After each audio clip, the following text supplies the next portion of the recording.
Morning student. So Faraday law of electrolysis common topic है, physics का भी और केमिस्ट्री का भी, न्यूमेरिकल है। एक लेक्चर, ये लेक्चर फर्स्ट लेक्चर जो रहेगा इसमें ये थ्योरी रहेगा। फैराडे का फर्स्ट लॉ, फैराडे का सेकंड लॉ, दोनों को रिलेट करना, फिर क्वेश्चन के लिए प्लानिंग करना, एंड देन उसके बाद बहुत सारा क्वेश्चन है। So Faraday law of electrolysis 12th class के लिए common topic, physics and chemistry दोनों में यूज होगा। मेडिकल के लिए है, आईटी मेन और IT advance.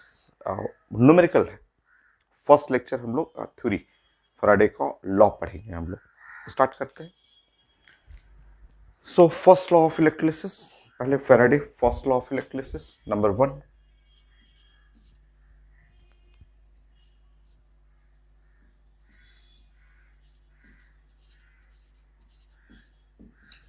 First law of electrolysis,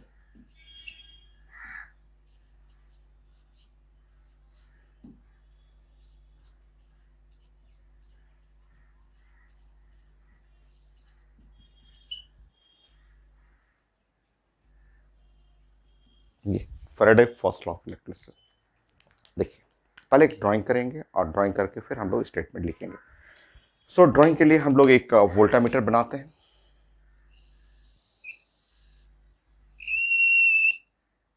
ऐसे simple free ends sodium plus और Cl माइनस, ऐसे आप फ्री एंड्स बना लीजिए ऐसे।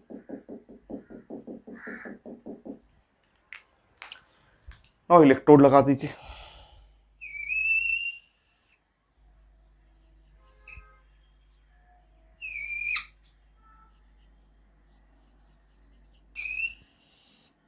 ये है माइनस, ये है प्लस, नेगेटिव, पॉजिटिव। ये कैथोड हो गया और ये है एनोड। ये सो सिंपल इलेक्ट्रोलिसिस, सिंपल हमें इलेक्ट्रोलिसिस के बारे में बात कर रहे हैं। जैसे हम लोग जैसे इसमें एक करंट पास करेंगे तो आप जानते हैं कि सोडियम यहाँ पे जाएगा ऐसे, और यहाँ जा करके सोडियम ऐसे, सोडियम यहाँ पे डिपोजिट होना शुरू कर जाता है ऐसे, सोडियम डिपोजिट हो गया। क्लोरीन आप जानते हैं कि यहाँ से जाएगा क्लोरीन और Cl2 गैस यहाँ बनने लगेगा। तो सिंपल सा ये देखिए, यहाँ पे सोडियम जो डिपॉजिट हो रहा है इस इलेक्ट्रोड पे, तो फैराडे फर्स्ट लॉ इसको रिप्रेजेंट करता है। Weight W is the amount of ion deposited at electrode is directly proportional to quantity of electric charge passes through electrode। तो ये बोर्ड एग्जाम में भी आता है कि Faraday first law of electrolysis लिखिए, तो आप ड्राइंग कर लेंगे। आप इलेक्ट्रोड पे जो सोडियम है, क्लोराइड है, जो भी A+B- कुछ भी आप लिख सकते हैं, आप डिस्चार्ज करिए और लिखिए कि जो अमाउंट या weight of ion deposited at electrode is directly proportional to the quantity of electric charge. Q जो है वो electric charge now passes through electrode. ये स्टेटमेंट आपको लिखना है। तो कोई भी स्टेटमेंट लिखा जाता है तो आप पहले एक ड्राइंग बना लीजिए। आप ड्राइंग के अकॉर्डिंग आप अपने से लैंग्वेज बना लीजिए। The amount of ion. So Faraday first law of electrolysis ये स्टेटमेंट है, the amount, the wait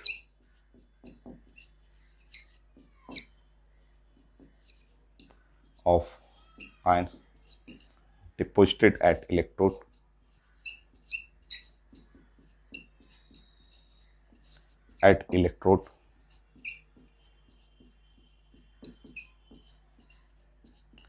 is directly proportional to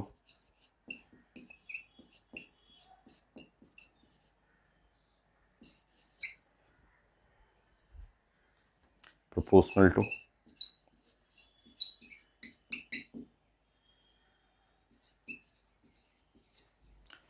to the quantity of electric charge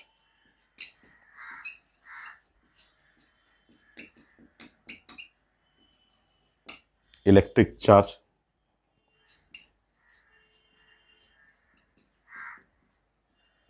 quantity of electric charge passes through electrode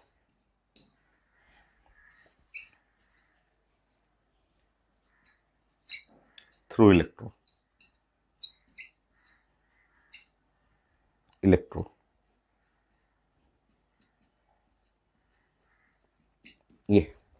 तो the weight of ion deposited at electrode is directly proportional to the quantity of electric charge passes through electrode. तो ये था statement.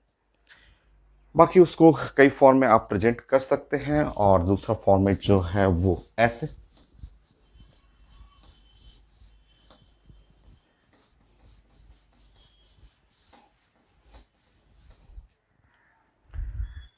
जो first fundamental जो definition है, weight of ion directly proportional to the electric charge, और I for current,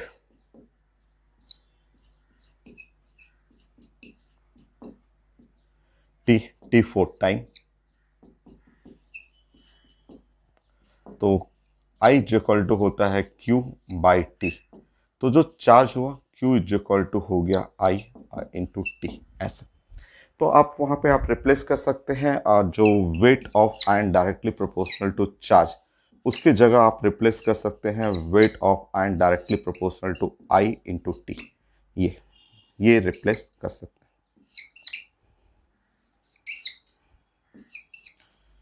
तो ये है। और प्रोपोर्शनलिटी हटाएंगे तो एक constant Z is called electrochemical equivalent. So वहां हटाएंगे प्रोपोर्शनलिटी।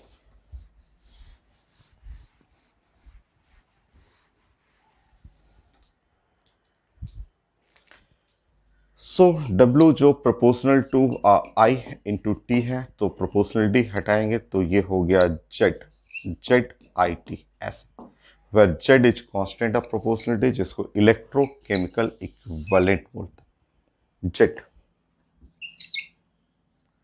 कांस्टेंट,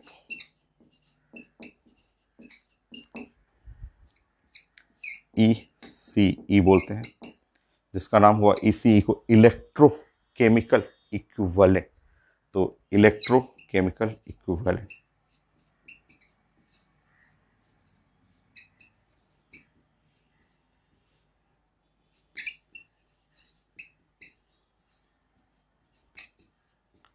तो ये है इलेक्ट्रोकेमिकल इक्विवेलेंट। बाकी जेड को डिफाइन करना है तो डिफिनेशन अपने से बनाइए। मैं बताता हूं आपको कैसे बनाना है डिफिनेशन। आता है एग्जाम में एक नंबर में डिफाइंड इलेक्ट्रोकेमिकल इक्विवेलेंट, तो आप अपने से डिफिनेशन ऐसे बना लीजिएगा। बोले हम लोग तो ये तो जानते हैं फेराडे लॉ से, W is equal to Z और आई टी, और Z is equal to W और डिवाइड बाई आई और इंटू टी। ये है रिजल्ट। अब हम लोग इसमें तीन टर्म है, तीन टर्म में दो टर्म को हटाते हैं। नाउ ऐसे लिखेंगे, if current is equal to 1 ampere and time जो है अगर हम लोग यूज कर लेंगे 1 सेकेंड, अगर ये नीचे के दोनों टर्म को 1 and 1 पुट कर लेंगे, then Z is equal to W। ये हो गया। यहाँ आप डिफाइन करेंगे electrochemical equivalent is equal to amount of ion deposited at electrode when current of 1 ampere passes for 1 second. तो डिफिनेशन लिखने का यही मेथड होता है कि आप जो कांस्टेंट को डिफाइन करना, उसका फंक्शन बनाइए। तीन वेरिएबल है, तीन वेरिएबल में दो वेरिएबल को 1 and 1 करके हटा दीजिए। नाउ आपका जो फंक्शन बनेगा, अब इसका लैंग्वेज आपको खुद लिखना है। आप लैंग्वेज खुद लिख लेंगे और यहाँ पे बना लीजिए electrochemical equivalent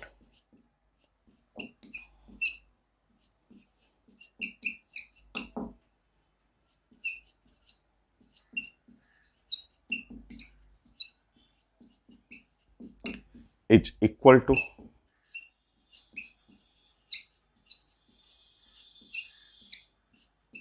the amount of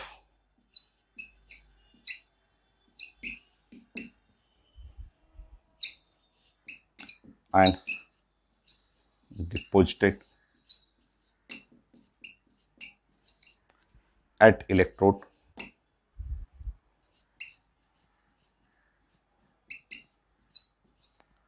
when current of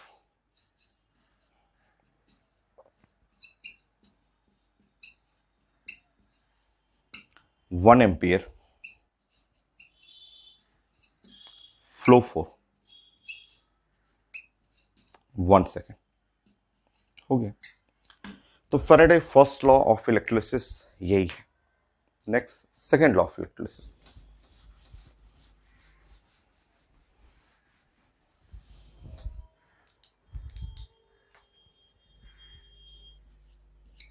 Faraday's second law of electrolysis.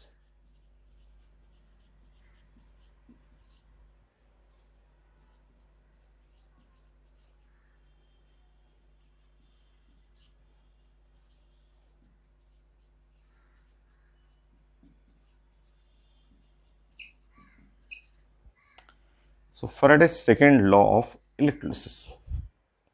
देखिए, हम लोग को क्या करना है कि 3 वोल्टामीटर लेना है। 3 वोल्टामीटर में जैसे एक मैंने कॉपर वोल्टामीटर ले लिया, एक मैं जिंक वोल्टामीटर ले लेता हूं,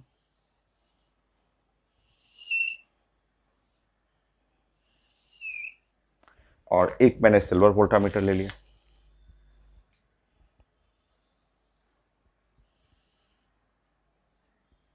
ये ऐसे। सो ये 3 वोल्टामीटर है और मैंने यहाँ पे लिख दे रहा हूँ ये कॉपर वोल्टामीटर मैंने लिया, कॉपर अब वोल्टामीटर।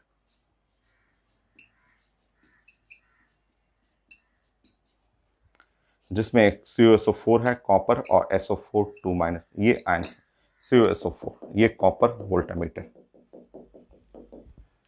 नेक्स्ट मैंने लिया जिंक वोल्टामीटर।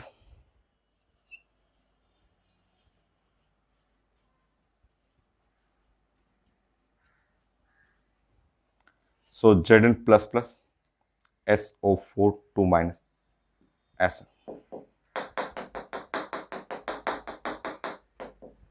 सिल्वर वोल्टामीटर, इधर आप ले लीजिए सिल्वर वोल्टामीटर।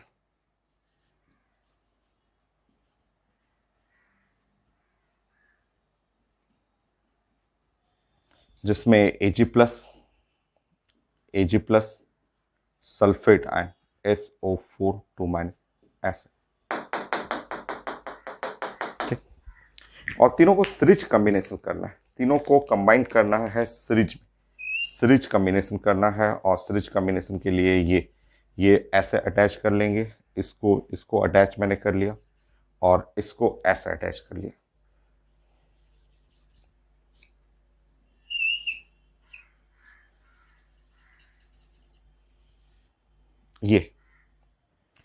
ये है Ag प्लस ऐसे। ठीक है, तो ये 3 वोल्टामीटर है, 2 3 4 5 कोई भी रख सकते हैं। सीरीज कॉम्बिनेशन, ये सीरीज कॉम्बिनेशन में यहाँ करंट सेम करंट फ्लो करेगा। आप जानते हैं कि ये माइनस है, ये प्लस है, करंट EMF ऐसे रहेगा और करंट का डायरेक्शन ऐसे है। तो सेम करंट, वही करंट यहाँ से ऐसे फ्लो करेगा, वही करंट ऐसे यहाँ से फ्लो करते हुए, वही करंट यहाँ से होते हुए ऐसे निकल जाएगा, सेम करंट।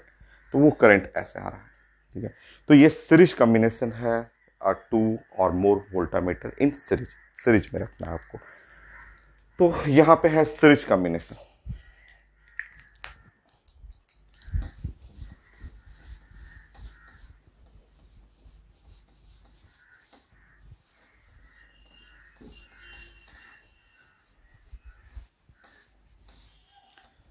देखिए आप समझिए, सो वोल्टामीटर है आपका। तो यहां पे रूल है कि जो weight of ion deposited at electrode copper are divide by equivalent weight. Equivalent weight पढ़ चुके हैं, हर टाइप का इक्विवेलेंट वेट आप जानते हैं। तो equivalent weight of copper now equal to, so weight of ion deposited zinc, जो जिंक इलेक्ट्रोड है, divide by equivalent weight of the zinc. Now यहाँ पे वेट ऑफ सिल्वर, वेट जो सिल्वर डिपॉजिट करेगा, divide by equivalent weight of silver. तो ये result, ये second law of electrolysis में स्टेटमेंट लिख दूंगा।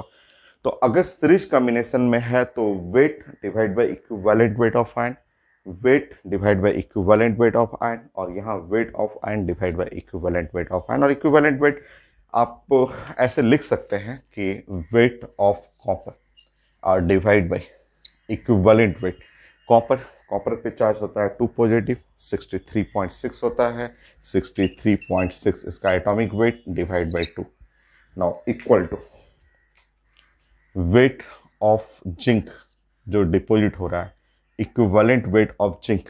जिंक का एटॉमिक वेट नियरली 65, तो 65 और चार्ज जो है वो 2 Zn प्लस प्लस।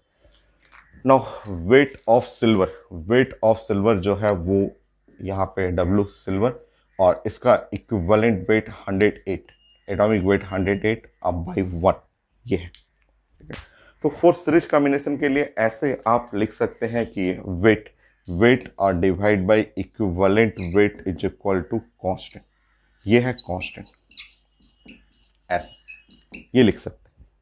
हर एक का देख रहे हैं weight by equivalent weight, weight by equivalent weight, weight by equivalent weight constant हुआ। या फिर आप लिख सकते हैं weight is directly proportional to equivalent weight, ऐसे ऐसे लिख सकते हैं।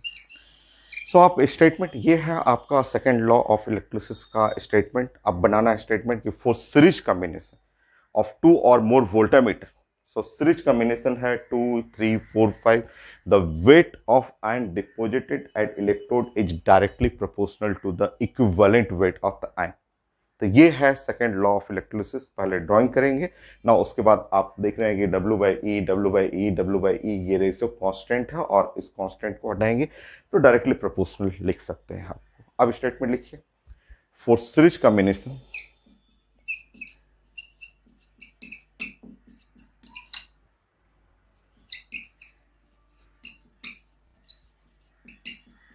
ऑफ 2 और more voltameter,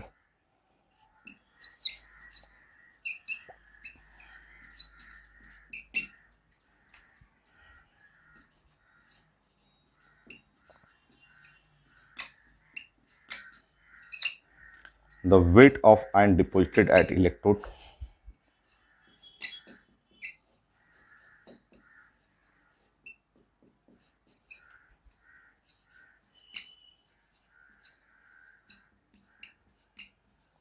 at electrode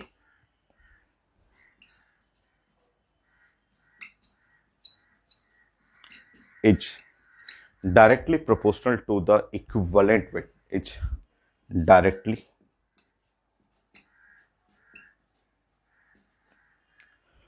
proportional to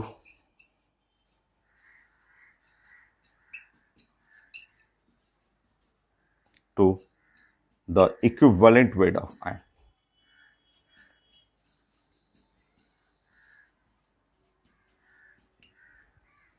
equivalent weight of ion, इसके न्यूमेरिकल में खूब यूज होगा। Equivalent weight, number of equivalent खूब यूज करेंगे हम लोग। तो ये है second law of electrolysis, note करिए।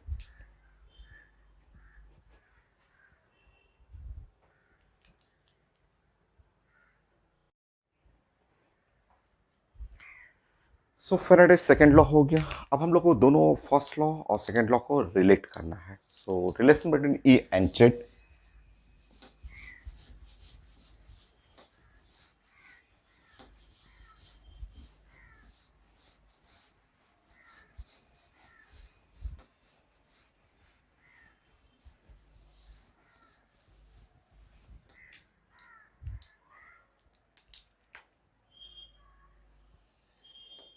Third point. So relation between E and Z,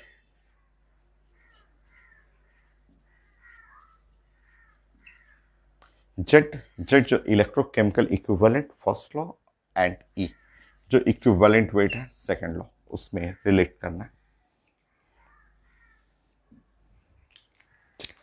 next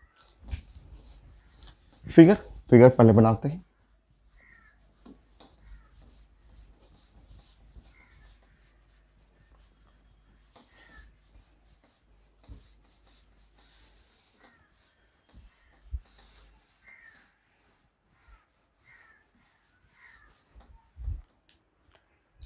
देखिए आपका, आप 2 वोल्टामीटर ले लीजिए।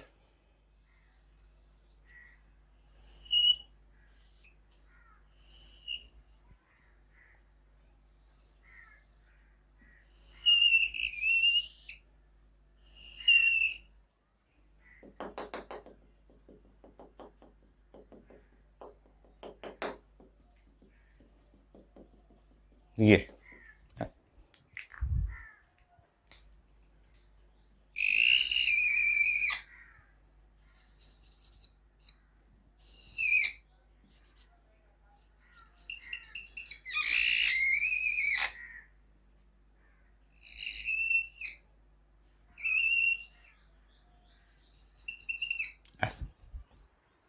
सो voltameter A and B series में है आपका, ये है वोल्टामीटर ए एंड बी। तो ये है वोल्टामीटर ए और ये है वोल्टामीटर बी, ए और बी दो वोल्टामीटर।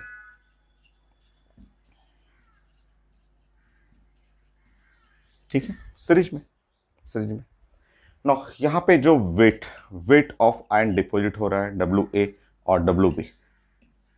सो ये है डब्ल्यू ए डब्ल्यू बी जो है weight of ion deposit.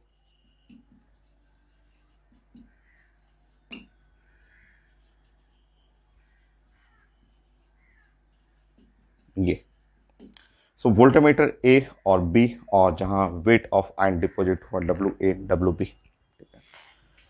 Z A और जेड बी ये है इलेक्ट्रो और केमिकल और इक्विवेलेंट। ठीक, next equivalent weight of A और इक्विवेलेंट वेट ऑफ बी, ये है इक्विवेलेंट वेट।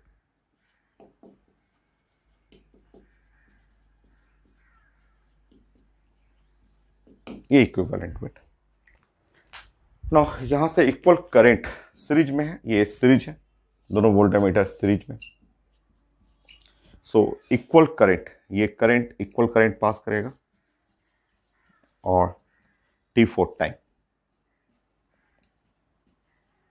ऐसे। सो दो वोल्टामीटर है और सीरीज में है, इक्वल करंट पास करेगा, टाइम T है, W A W B weight है, इक्विवेलेंट वेट है, Z for electrochemical equivalent. So हम लोग यूज करते हैं from first law of electrolysis. हम लोग जानते हैं first law of electrolysis from first law of electrolysis.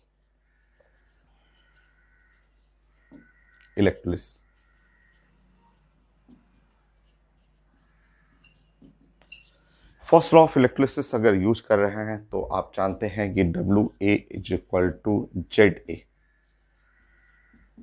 I into T, W B Z B into I into T. ये ठीक है, डिवाइड कर लीजिए। So W A divide by W B, Z A divide by Z B. ये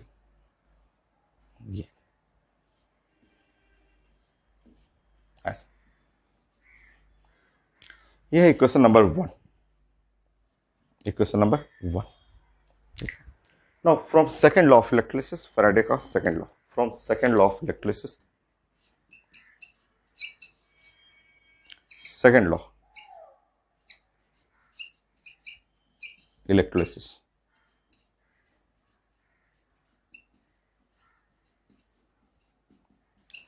सो second law of electrolysis, Faraday का जो second law है वो है वेट बाय इक्विवेलेंट वेट।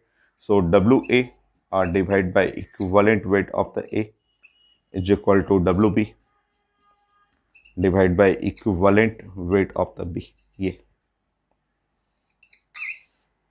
इसको चेंज कर लीजिए, इसको चेंज करके इसी फॉर्म में लाइए ना, इसी का फॉर्म में W A by W B कर लीजिए। तो आप सेकेंड लॉ ऑफ इलेक्ट्रोलिसिस पढ़े थे अभी, सो सीरीज में है तो W A by W B कर लीजिए। तो इस इक्वेशन को आप ऐसे भी लिख सकते हैं,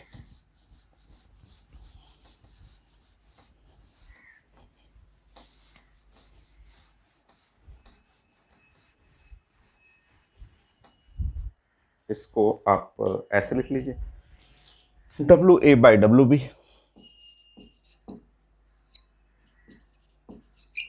सो इक्विवेलेंट वेट ऑफ ए और इक्विवेलेंट वेट ऑफ बी।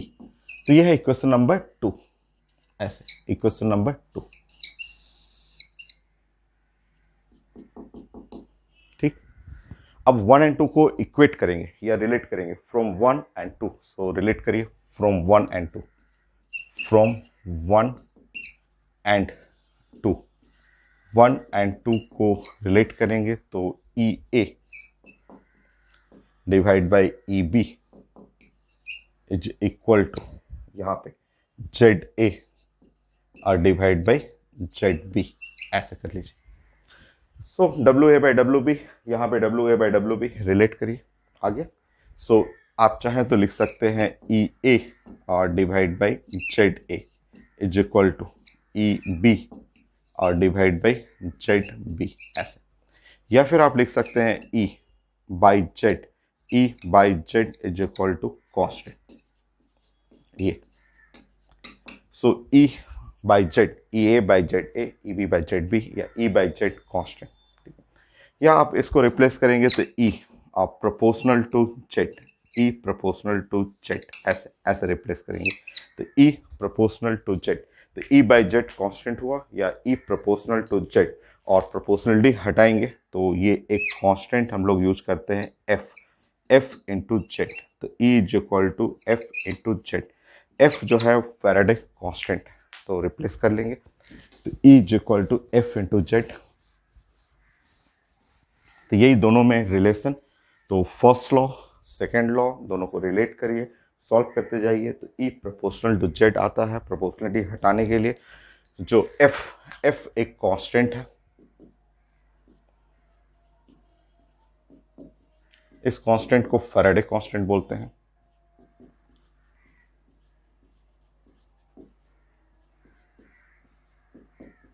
इसका वैल्यू होता है 96500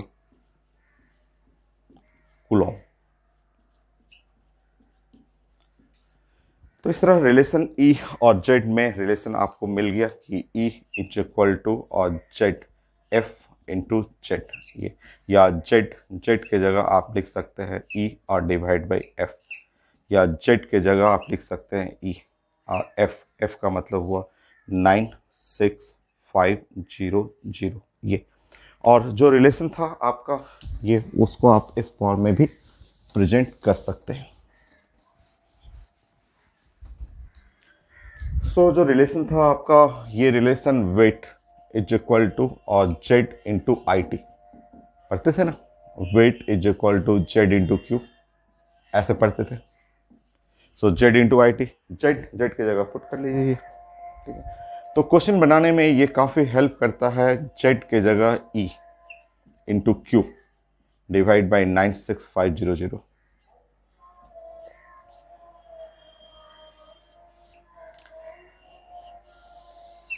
या वेट के जगह यूज कर सकते हैं जेड, जेड के जगह ई, क्यू के जगह आई इंटू टी बाई 96500। तो ये दोनों में रिलेशन ई और जेड में, जिसके थ्रू ये इक्वेशन आप बना सकते हैं और ये क्वेश्चन में यूज होगा, क्वेश्चन में खूब यूज होगा ये रिलेशन। तो फर्स्ट लॉ हो गया, सेकेंड लॉ हो गया, दोनों में रिलेशन हो गया। और देन अब आपका कुछ और रिजल्ट, छोटे छोटे रिजल्ट।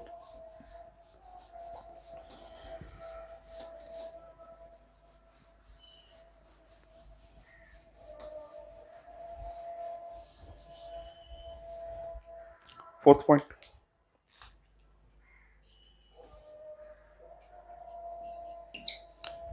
सो 1 फैराड 1F96500 कैसे आया, उसका मीनिंग क्या है वो जानना है आपको, क्वेश्चन बनाते समय जरूरत पड़ेगा उसका। सो नंबर 1F, या F, F का मतलब फैराड कांस्टेंट ऐसा। तो इसका वैल्यू जो 96500 आया, उसका मीनिंग कैसे आया वो वैल्यू, तो उसका वैल्यू जो कैलकुलेट करने का जो कॉन्सेप्ट है, तो 1 फैराड जो होता है, ठीक है, तो ये जो साइंस में होता है 1 फैराड भी बोलते हैं इसको, ठीक है। तो 1 फैराड का मतलब होता है charge on 1 mole of electron. ये लाइन आपको ध्यान रखना है, इसका बहुत जरूरत पड़ेगा हमको तो क्वेश्चन बनाते समय। इसका मतलब होता है चार्ज, चार्ज और ऑन, ऑन और 1 मोल ऑफ इलेक्ट्रॉन। 1 फैराड का मतलब होता है charge on 1 mole of electron, 1 mole of electron. तो 1 फैराड का ये मतलब होता है, 1 फैराड मतलब charge on 1 mole of electron. So ये देखिए फैराड, तो charge on 1 mole of electron, तो 1 मोल, 1 मोल का मतलब हुआ 6.023 इंटू 10 पे पावर 23, ये है 1 मोल। और चार्ज, चार्ज इलेक्ट्रॉन पे चार्ज जानते हैं 1.6 इंटू 10 पे पावर -19, ये हो गया कूलॉम। जब सॉल्व करेंगे तो 1 फैराड इज इक्वल टू ये सॉल्व करेंगे तो यही आता है 96500 कूलॉम। तो ये जो रिजल्ट है 1 farad is equal to 96500 coulomb, वो यहीं से रिजल्ट आया है।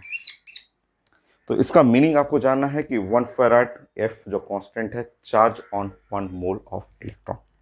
Next,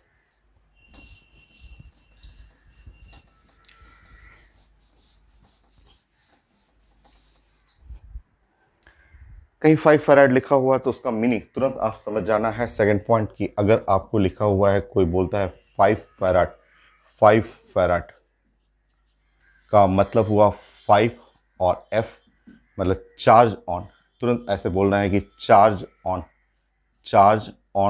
5 mole of electron, 5 moles of electron, 5 moles of electron. और तुरंत ऐसे आपको लिखना है 5 मल्टीप्लाई बाई 96500 कूलम। ये तो नंबर ऑफ फैराड का मीनिंग समझना है, जितना फैराड उतना चार्ज ऑन।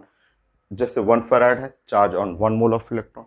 5 फैराड है, charge on 5 moles of electron. 10 farad है, charge on 10 moles of electron. तो मीनिंग आपको समझना है। और समझिए,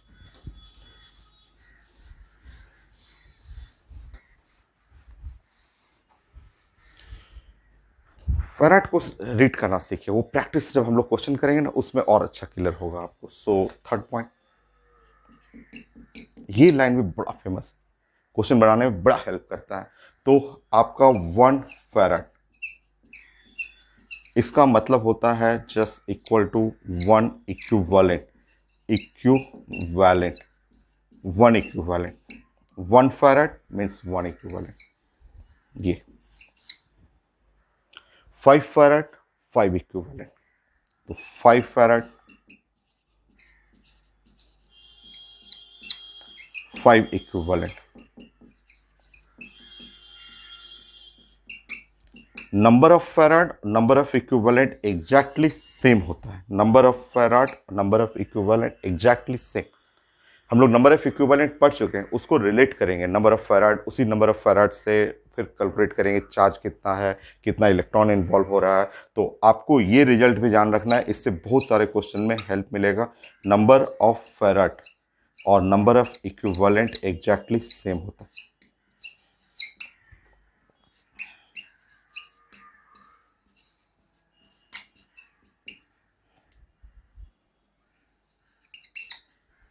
इक्वल ही कर लीजिए, यहाँ इक्विवेलेंट की 3 लाइन की जगह 2 ही लाइन कर लीजिए, इक्वल कर लीजिए कि जितना फैराड उतना इक्विवेलेंट। ये भी बहुत फेमस है और बोला भी जाता है कि number of farad is equal to number of quantity of electricity required to deposit 1 equivalent. मतलब 1 फैराड है तो 1 equivalent. So 1 farad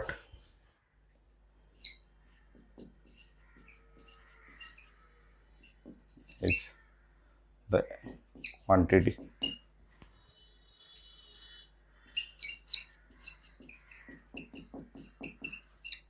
of electricity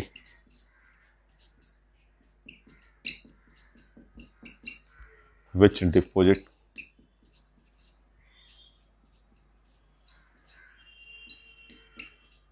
1 equivalent.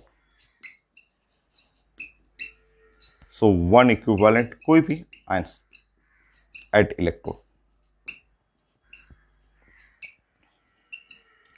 तो फैराड का ये भी डिफिनेशन है कि now 1 farad is the quantity of electricity या इलेक्ट्रिक चार्ज जो बोल सकते हैं। तो 1 फैराड को कई तरीके से रिप्रेजेंट करते हैं हम लोग। 1 farad is charge on 1 mole of electron, या 1 फैराड का मतलब 1 इक्विवेलेंट। नंबर ऑफ फैराड का मतलब नंबर ऑफ इक्विवेलेंट होता है। और नंबर ऑफ इक्विवेलेंट के कई फॉर्मूला, 10 फॉर्मूला है जो पहले भी हम लोग पढ़े हुए हैं, फिर से यहाँ रिपीट कर लेते हैं। तो इसलिए इस टॉपिक को कंप्लीट करने के लिए equivalent weight, number of equivalent, x factor, सब चीज हम लोग का पढ़ा हुआ है। तो वो चीजें आपको जानना है। सो नेक्स्ट फोर्थ में 1 2 3 4th पॉइंट। तो नंबर ऑफ इक्विवेलेंट के कई formula. Number of equivalent 10 formula. पहला फॉर्मूला है weight by equivalent wait.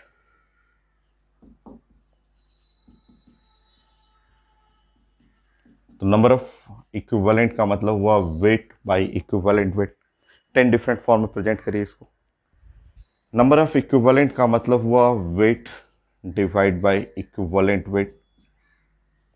Next, number of farad wait by equivalent weight, equivalent wait को जगह molecular weight by x factor. तो side में मैं यहाँ पे रेफरेंस जो जो यूज करूँगा वो लिखते जाऊँगा। Equivalent weight molecular weight by x factor होता है। एक्स फैक्टर हम लोग पढ़ चुके हैं, एक दो नहीं 100 एक्स फैक्टर पढ़ा हुआ हम लोग का। सो यहाँ पे आप रिप्लेस कर सकते हैं weight by molecular weight, number of mole into x.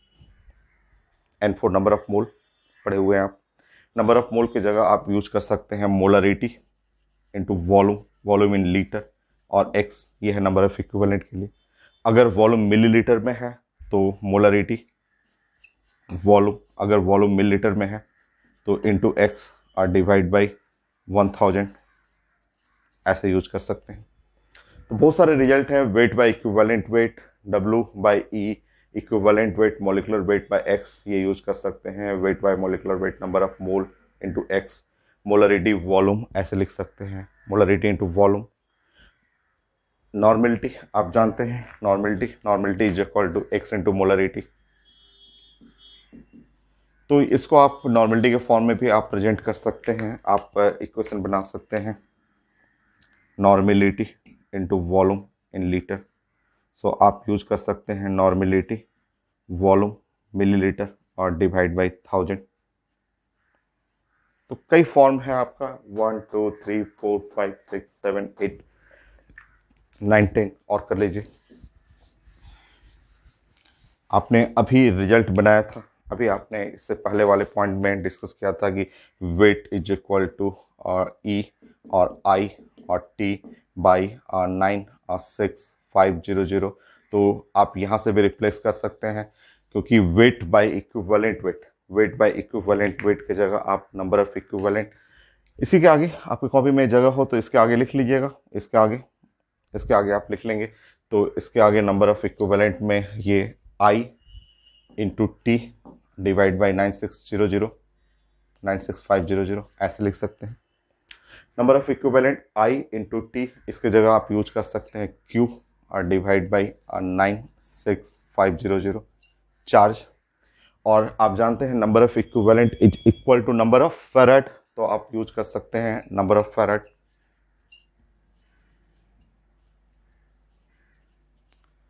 तो इतने सारे रिजल्ट हैं नंबर ऑफ इक्विवेलेंट के लिए, वेट बाय इक्विवेलेंट वेट या नंबर ऑफ मोल के टर्म में, मोलरिटी के टर्म में, volume in litre millilitre, normality के टर्म में। Now wait by equivalent wait को यहाँ से रिप्लेस करेंगे तो I T by 96500, I T का जगह चार्ज है by 96500, number of equivalent number of farad बराबर होता है, ये बहुत ज़्यादा इंपॉर्टेंट है, नंबर ऑफ इक्विवेलेंट, क्योंकि क्वेश्चन बनाने में ये बहुत हेल्प करेगा, equal to number of farad. कुछ और छोटे छोटे पॉइंट हैं, रिजल्ट तो हो गया है, कुछ और छोटे छोटे पॉइंट हम लोग डिस्कस करते हैं फिर क्वेश्चन ही है। तो अभी आज रिजल्ट फाइनल करेंगे, कुछ और पॉइंट्स हैं छोटे छोटे पॉइंट, आप नोट करेंगे इसको।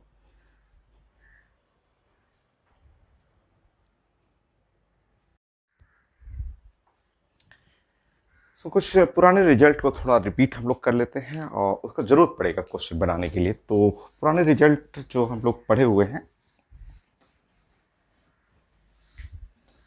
थोड़ा सा रिवीजन। आप equivalent weight number of equivalent वो जरूर आप प्रैक्टिस कर लीजिएगा। तो मैंने वो डिस्कस कर दिया है आपको, और उसी के हेल्प से हम लोग क्वेश्चन डिस्कस करेंगे। नेक्स्ट पॉइंट 5,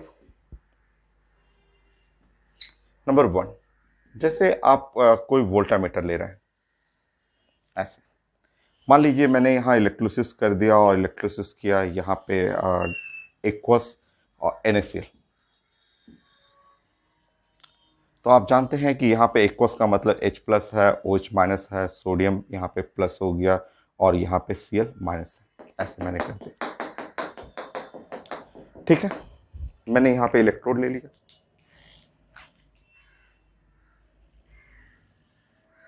सो इलेक्ट्रोड ये माइनस ले लिया या प्लस ले लिया यहाँ पे, और यहाँ माइनस ले लिया, और ये इलेक्ट्रोड ऐसे,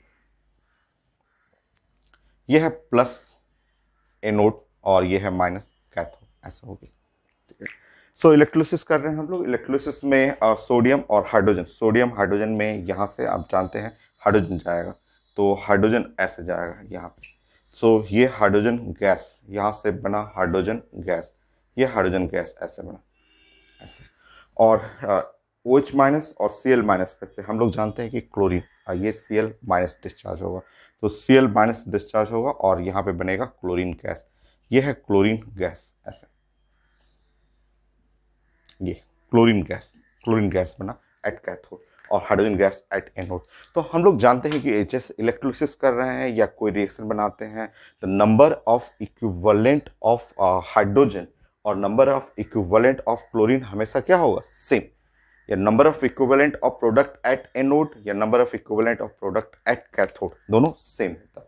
तो यहाँ पे आप लिख लेंगे number of equivalent of hydrogen and number of equivalent of chlorine exactly same होगा। So number of equivalent of hydrogen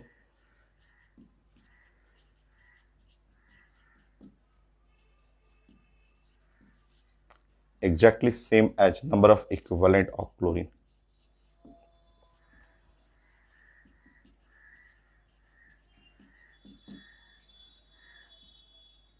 So ये exactly same होता है, क्योंकि इलेक्ट्रोलिसिस में कहीं भी कोई भी आप बनाएंगे, so for electrolysis product at cathode product at anode दोनों का नंबर ऑफ इक्विवेलेंट सेम रहेगा।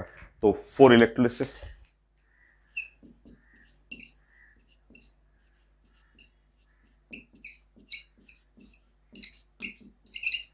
number of equivalent of product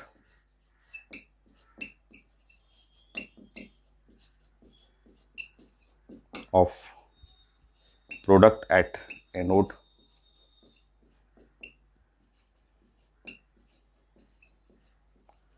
equal to number of equivalent of product at cathode.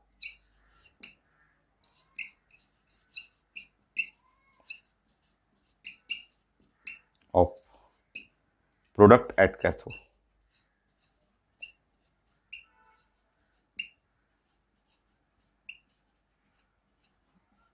At cathode. So electrolysis में number of equivalent of product at anode, product at cathode exactly same होगा. Next.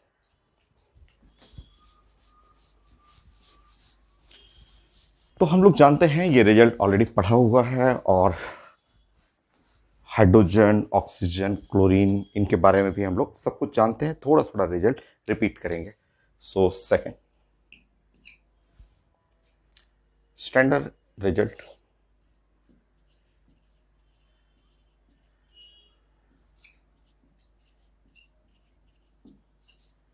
So equivalent weight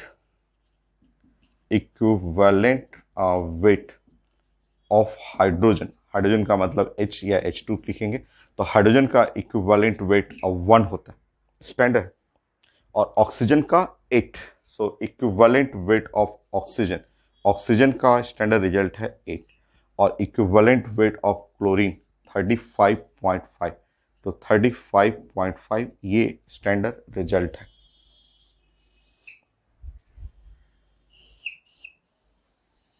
ये है result. Next.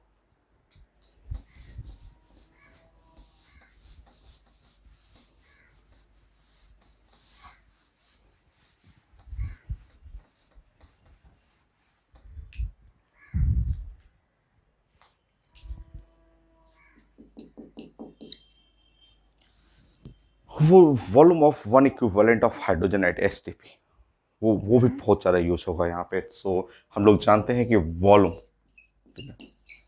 Of one equivalent of hydrogen at STP, तो ये standard result है 11.2 litre, ऐसे standard result. Now next the same result of volume of one equivalent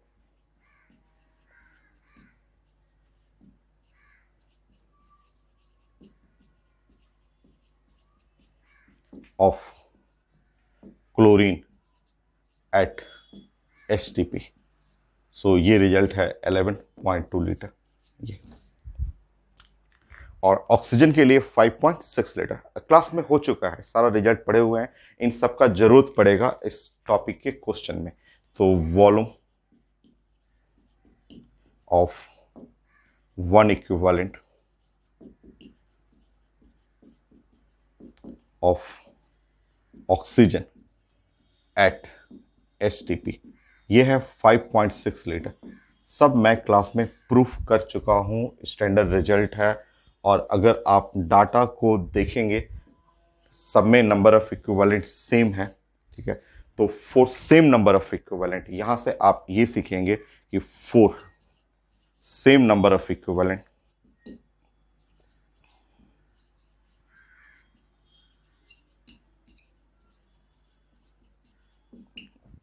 number of equivalent same है, volume of hydrogen is equal to volume of chlorine is equal to 2 time the volume of oxygen. Check करिए तो same number of equivalent, अगर सब में number of equivalent same है, same number of equivalent है, सब में 1 इक्विवेलेंट है, तो इसका वॉल्यूम हाइड्रोजन क्लोरीन का वॉल्यूम बराबर है, बट ये दोनों वॉल्यूम ऑक्सीजन के वॉल्यूम का क्या है, डबल है। जैसे इसका जरूरत पड़ता है इन सब रिजल्ट का, चेक कर लीजिए।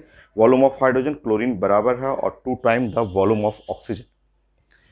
इसका रिजल्ट हम लोग को इसलिए जरूरत पड़ता है कि मान लीजिए हम लोग क्वेश्चन, बहुत सारे क्वेश्चन में आप अगर सब रिजल्ट जानते हैं तो तुरंत देख के क्वेश्चन बना लीजिएगा। जैसे क्वेश्चन आता है पेपर में आता है कि भाई यहाँ पे है इलेक्ट्रोलिसिस करना है, मुझे वाटर का इलेक्ट्रोलिसिस करना है, और ऐसे आ जाएगा क्वेश्चन। फ्री आयंस है, H+ है, OH- है और फ्री आयंस। सो इलेक्ट्रोलिसिस करना है,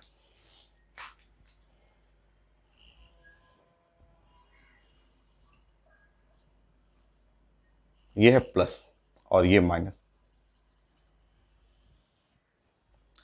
ये है प्लस एनोड और ये है माइनस कैथोड। तो ये है हाइड्रोजन, यहाँ से जस्ट ये हुआ ऐसे और यहाँ पे ऐसे डिस्चार्ज हुआ। डिस्चार्ज होने पे यहाँ से निकल रहा ऑक्सीजन, ये ऑक्सीजन गैस यहाँ से डिस्चार्ज हो रहा है, और यहाँ से हाइड्रोजन, हाइड्रोजन ऐसे गया, तो हाइड्रोजन यहाँ से डिस्चार्ज हुआ, हाइड्रोजन ऐसे। तो आप तो जानते हैं, अभी इससे पहले रिजल्ट आपने पढ़ा था कि अगर इलेक्ट्रोलिसिस करेंगे तो number of equivalent of product at anode at cathode बराबर होगा। तो पूछता है पेपर में कि इलेक्ट्रोलिसिस ऑफ वाटर में मान लीजिए वॉल्यूम ऑफ हाइड्रोजन, जो हाइड्रोजन का वॉल्यूम वहां पे कलेक्ट हो रहा है, और 10 लीटर कलेक्ट हुआ एट HTP पे। So 10 litre hydrogen form at HTP पे 10 लीटर हाइड्रोजन फॉर्म किया। सो पूछा जाता है कि नाउ सेम टाइम पे कितना ऑक्सीजन कलेक्ट होगा, यहाँ पे ऑक्सीजन का वॉल्यूम, ठीक है। 1 सेकेंड, आप जानते हैं कि same number of equivalent, electrolysis में नंबर ऑफ इक्विवेलेंट सेम होता है, और उस केस में आपको पढ़ा हुआ है कि volume of hydrogen is equal to 2 time the volume of oxygen. ये हम लोग जानते हैं रिजल्ट। इस तरह वॉल्यूम ऑफ ऑक्सीजन जो हो गया, वो वॉल्यूम ऑफ हाइड्रोजन जो कलेक्ट हो रहा है उसका हाफ कर लीजिए। तो volume of oxygen, volume of hydrogen, hydrogen का वॉल्यूम का हाफ कर लेंगे तो ये 5 लीटर होगी एट HTP पे ये 5 लीटर बन रहा है। हो गया सर। तो जो लोग जानते हैं 1 सेकंड में बना लेते हैं। नेक्स्ट, एक्स फैक्टर आपको थोड़ा सा प्रैक्टिस कर लीजिए, एक्स फैक्टर काफी खूब जरूरत पड़ता है इसमें।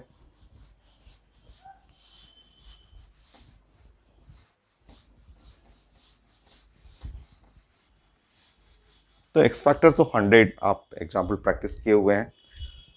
सो 4 5 आप जानते हैं नंबर ऑफ इक्विवेलेंट।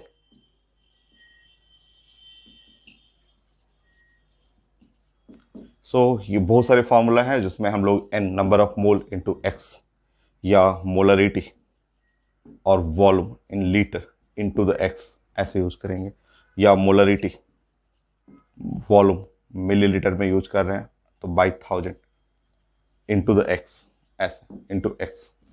तो हमें एक्स फैक्टर यूज करना है। वो एक्स फैक्टर हम लोग को वो थोड़ा सा 5-6 एग्जाम्पल प्रैक्टिस कर लेते हैं हम लोग एक्स फैक्टर। आप तो 100 पढ़े हुए हैं एक्स फैक्टर। एक्स फैक्टर अगर एसिड है तो एसिडिक हाइड्रोजन, बेस है तो basic OH group,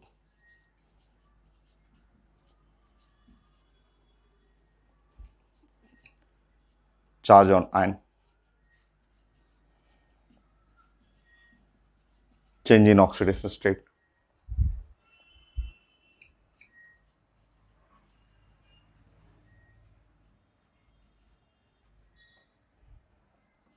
oxidation number है ऑक्सीडेशन स्टेट पर मॉलिक्यूल। सो आप पढ़े हुए, बस थोड़ा सा प्रैक्टिस कर लेते हैं क्योंकि जरूरत पड़ेगा हमें। तो 100 पढ़े हुए हैं, उसमें 5-6 बस आप मुझे बता दीजिए।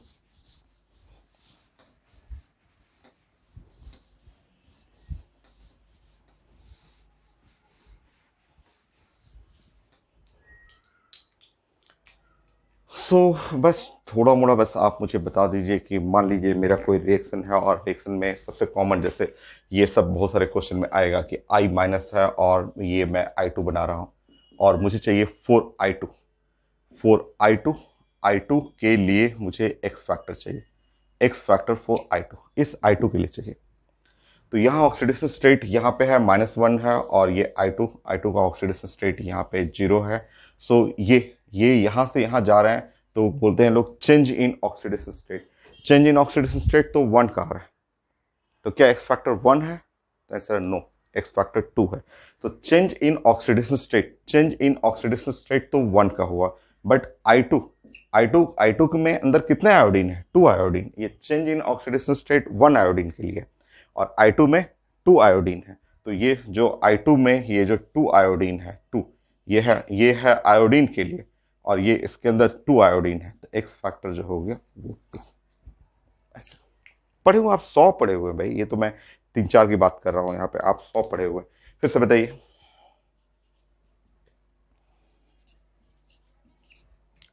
मुझे हाइड्रोजन के लिए 4 हाइड्रोजन के लिए मुझे एक्स फैक्टर चाहिए।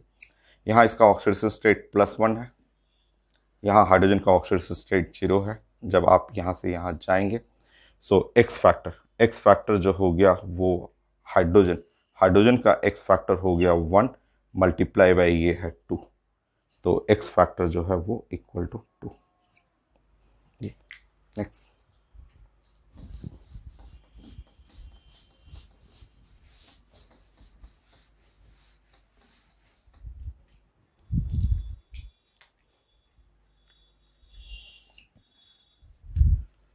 OH माइनस और यहाँ से OH माइनस से ऑक्सीजन, ये ऑक्सीजन बन रहा है और 4 ऑक्सीजन मुझे ऑक्सीजन के लिए चाहिए, ऑक्सीजन के लिए एक्स फैक्टर चाहिए। तो एक्स फैक्टर ऑक्सीजन के लिए आप चेक करेंगे, ऑक्सीजन का चेंज इन ऑक्सीडेशन स्टेट। तो यहाँ देख लीजिए, यहाँ ऑक्सीजन के बारे में बात कर रहे हैं भाई, तो यहाँ HO माइनस है तो हाइड्रोजन का जानते हैं एक्स, हाइड्रोजन का 1 होता है ना, और plus oxygen XY equal to -1, तो x इक्वल टू x नहीं, change in oxidation state. So change in यहाँ ऑक्सीजन का ऑक्सीडेशन स्टेट यहाँ पे -2 है और यहाँ पे ऑक्सीजन का ऑक्सीडेशन स्टेट क्या है? 0।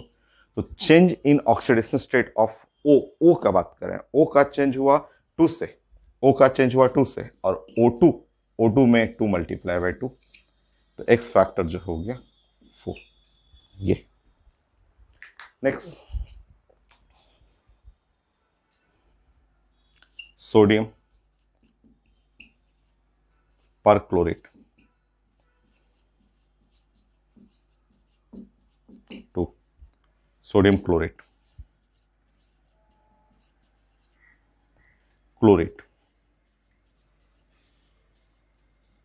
मुझे इसके लिए एक्स फैक्टर, सोडियम पर क्लोरेट के लिए एक्स फैक्टर चाहिए। कुछ क्वेश्चन में आएगा, कुछ क्वेश्चन में ये सब रिजल्ट यूज हो।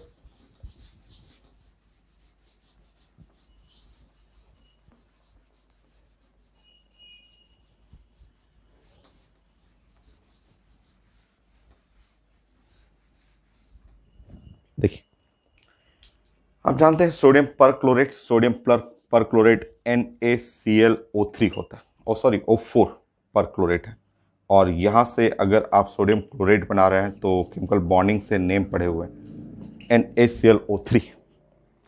यहाँ पे क्लोरीन का ऑक्सीडेशन स्टेट चेक करेंगे, यहाँ पे +7 है और यहाँ क्लोरीन का ऑक्सीडेशन स्टेट है +5 है, ऐसे।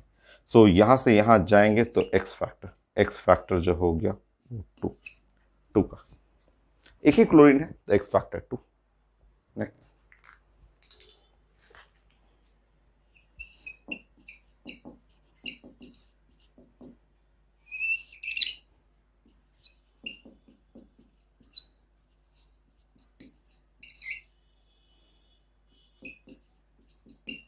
सो एनिलीन टू नाइट्रोबेंजीन और मुझे चाहिए x factor, aniline to nitrobenzene x factor चाहिए।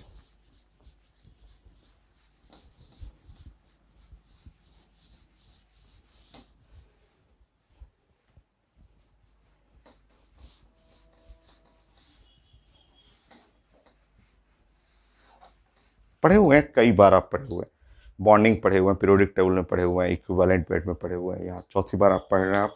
तो एनिलीन, एनिलीन आप जानते हैं, एनिलीन जो है वो NH2,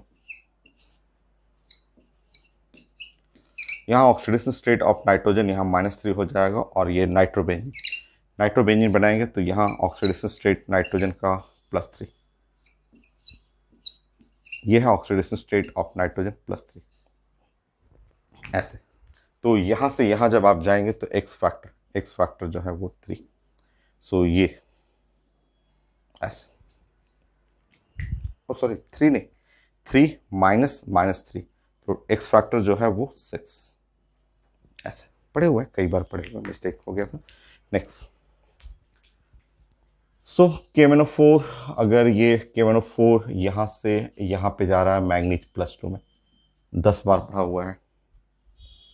यहाँ इसका ऑक्सीडेशन स्टेट है +7, यहाँ इसका ऑक्सीडेशन स्टेट हो गया +2, यहाँ से यहाँ जाएंगे तो x factor is equal to 5, है ना, KMnO4 के लिए ना। मान लीजिए मैंने आपको K2 से R2O7 दे दिए और यहाँ से क्रोमियम +3, ऐसे इस तरह करते हैं, ठीक। नो यहाँ पे आप इसका ऑक्सीडेशन स्टेट देखेंगे तो ये ऑक्सीडेशन स्टेट है +6, यहाँ इसका ऑक्सीडेशन स्टेट है +3, ऐसे। सो यहाँ से यहाँ आप जाएंगे, ठीक है, हमें इसके लिए डिस्कस करना है, इसके लिए, ठीक है। तो एक्स फैक्टर जो हुआ वो चेंज इन ऑक्सीडेशन स्टेट, तो change in oxidation state chromium का 3 से हुआ, और इसके अंदर कितने क्रोमियम है, 3 है क्रोमियम के लिए, बट 2 क्रोमियम है तो मल्टीप्लाई बाय 2, तो एक्स फैक्टर जो है वो 6, ऐसे। नेक्स्ट, C2O4 2- CO2, तो मुझे इसके लिए एक्स फैक्टर चाहिए था।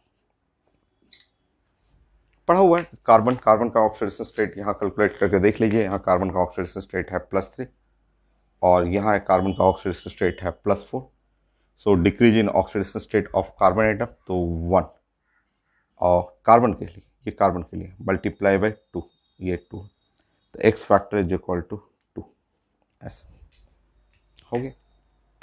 तो हम लोग पढ़ा हुआ है ये, तो ये 100 एग्जाम्पल पढ़ा हुआ है एक्स फैक्टर के लिए, तो बस थोड़ा सा यहाँ रिवीजन कर दिया मैंने। मेरा result final, Faraday law of electrolysis का रिजल्ट फाइनल, नेक्स्ट क्लास सिर्फ क्वेश्चन है। सो जो भी आगे 3-4 क्लासेस जो भी लगेंगे only question. So next class